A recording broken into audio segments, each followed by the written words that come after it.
मुंबई पोलिसांच्या अटकेत असलेल्या प्रफुल्ल लोढा यांच्या प्रकरणामुळे भाजपचे मंत्री गिरीश महाजन आणि राष्ट्रवादी शरद पवार गटाचे ज्येष्ठ नेते एकनाथ खडसे यांच्यात आरोप प्रत्यारोपांची फैरी सुरू आहे। एकनाथ खडसे यांनी गिरीश महाजन यांना थेट आव्हान दिलंय।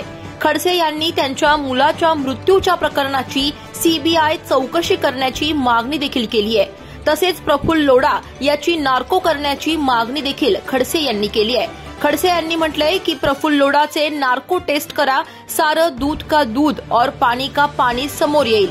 खडसे यांनी त्यांच्या प्रॉपर्टीच्या चौकशीबद्दल देखील स्पष्टीकरण दिलंय। त्यांच्या प्रॉपर्टीची ईडी आणि इन्कम टॅक्सने चौकशी केली असून त्यांना क्लीन चिट मिळाल्याचे त्यांनी सांगितलंय।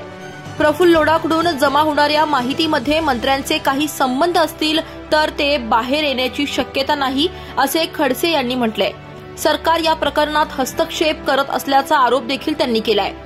आता पुरावा द्यायची दादा गरज काय, तुम्ही स्वतःच बोललेलं नाही, तेवढे पुरावे तुम्ही शोधायचे। हा प्रफुल्ल लोढा हा तुमच्या ताब्यात आहे, माझ्या नाही आहे, तुमच्या ताब्यामध्ये हा प्रफुल्ल लोढा आहे। त्या प्रफुल्ल लोढाच्याकडून माहिती काढण्याचा प्रयत्न तुम्ही करत आहात। माझा तर मागच्या वेळचा डाव केला मी की याचं प्रफुल्ल लोढाकडनं जी माहिती जमा होते त्याच्यामध्ये जर मंत्र्यांचे काही असतील तर ते बाहेर येण्याची शक्यता नाहीच। सरकार हा प्रकार करताय ते तिथं दडपण्याचा प्रकार करत आहे।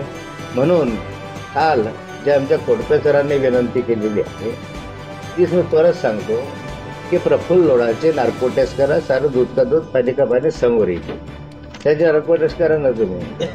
मग या संदर्भामध्ये मूळ विषय घेऊन प्रफुल्ल लोढांचा विषय सोडून हनी ट्रॅपच्या संदर्भामधलं सोडून नाशिकचा हनी ट्रॅप आहे, ठाण्याचा हनी ट्रॅप आहे, या संदर्भात आपल्या अंधेरीचा हनी ट्रॅप आहे, पुण्याचा हनी ट्रॅप आहे। हनी ट्रॅप हा विषय आहे ना, त्याच्याविषयी बोलत जा ना, त्याची चौकशी काय झाली, त्याच्यामध्ये समोर काय आलं।